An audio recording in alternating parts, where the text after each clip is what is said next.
Hi, I'm Rainn Wilson, and today we're going to learn a little bit about the Baha'i faith.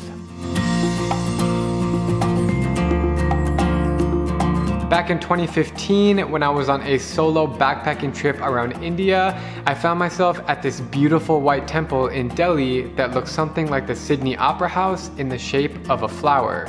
A very kind Indian man told me that the temple belongs to the Baha'i faith, a religion that I had never heard of before. But as I continued to travel across 191 countries, I kept seeing more and more of these unique temples, like in Uganda, Germany, and Panama. I met countless Baha'is who introduced me to their faith, and I find it so beautiful and uplifting that I wanted to tell you all about it in this video because I think many of you guys out there can resonate. How would you explain Baha'i in a nutshell to someone who has no idea what it is? There's only one God. God educates humanity by sending divine teachers every once in a while. The Buddha, Jesus, Muhammad, these are some of these divine teachers. They're essentially teaching one religion. So there's one God, one religion that is gradually unfolding like chapters in a course book. And Baha'u'llah is the most recent of these divine teachers. And his teachings are totally relevant to what's going on in the world today. Me Too, Black Lives Matter, economic disparity, between rich and poor, environment.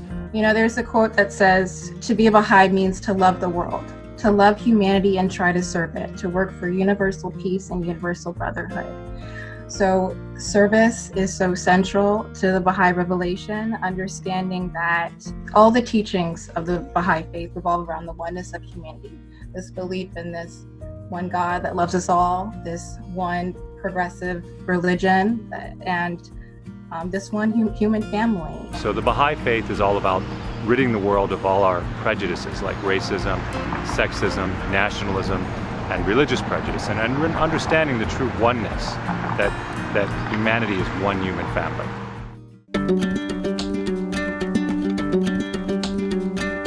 The Baha'i faith is an independent world religion founded in Iran in 1844. It has been described as the youngest of all the world's major religions, and it has a quickly growing following. So how does one practice Baha'i? So to be a Baha'i is to be a Christian or a Jew or a Muslim.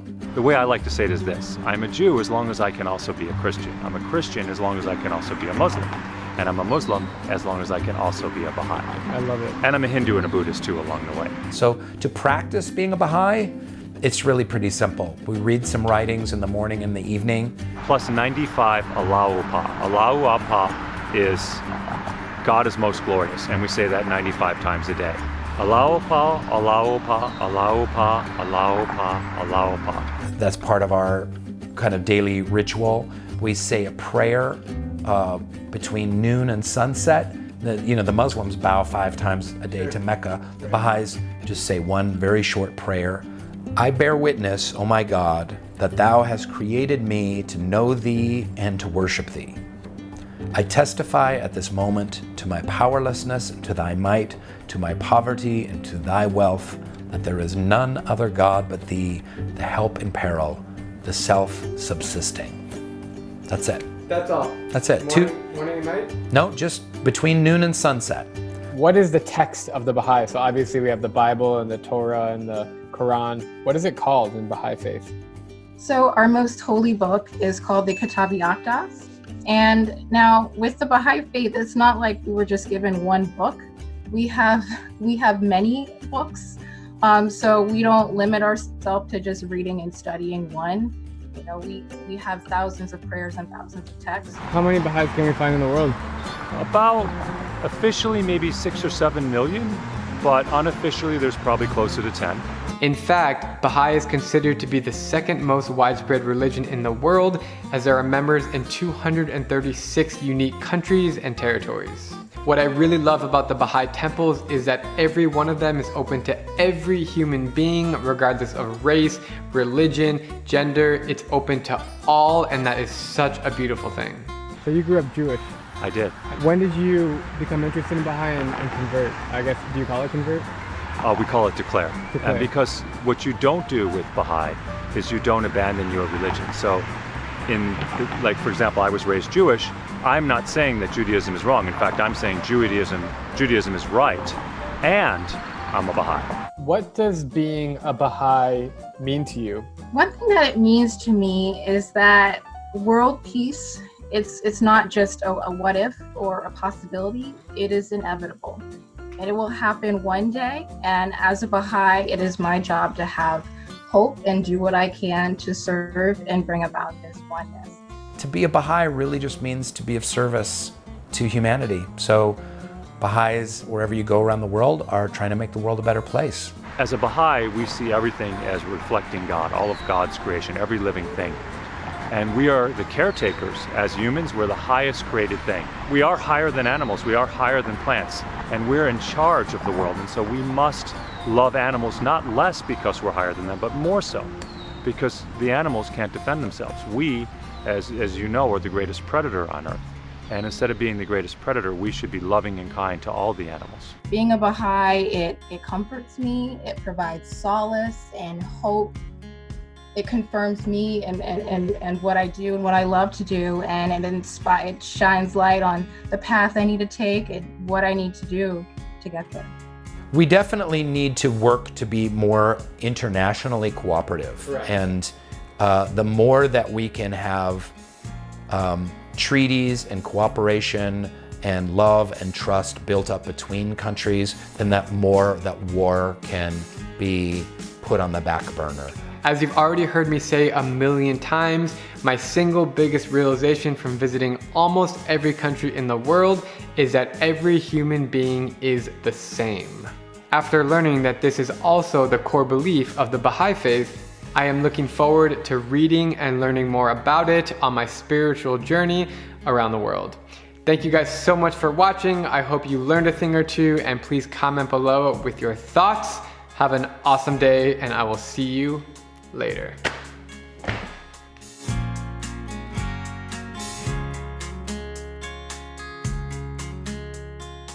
Aside from racial injustice, what are the other biggest issues that the world faces, in your opinion, right now?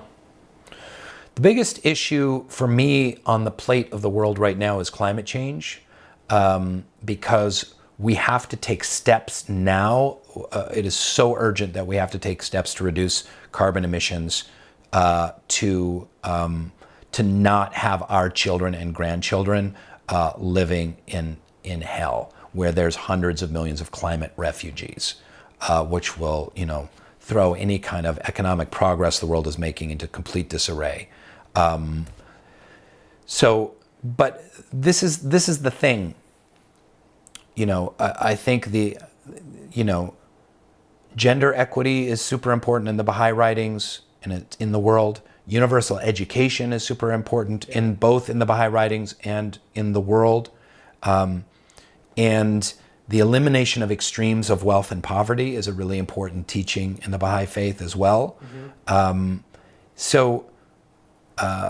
I think those are the big ones. But listen, here's the problem. All these systems are broken. Like every system you can imagine is broken because it's built on a faulty foundation. The banking system, economic system, food distribution system, agriculture system, healthcare system, education system. Talk to anyone that works in any system. The world of philanthropy, they'll tell you how corrupt it is and how it's just barely hanging on and it's like on the verge of falling apart. There's not a system out there working that people are like, hey, that's a pretty darn good system that's working right there.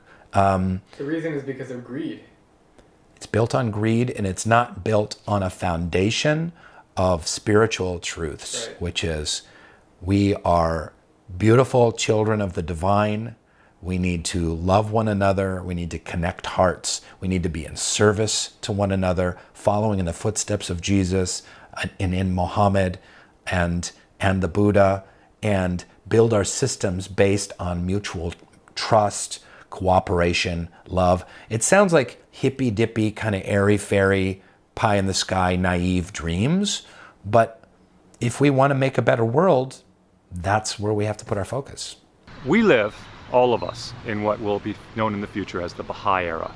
This is the era when the world is going to finally arrive at world peace. I believe that Baha'u'llah has revealed to the world in his 60 Christian Bibles of writing the whole roadmap that the world needs to get to world peace.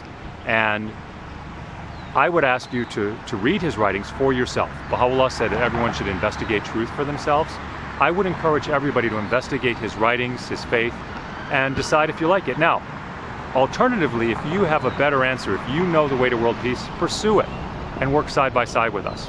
But if you're not sure, if you think that maybe you might want to look and see if there's a better way to get to peace, look at what the Baha'is have to say and consider it. And who knows, you might like it.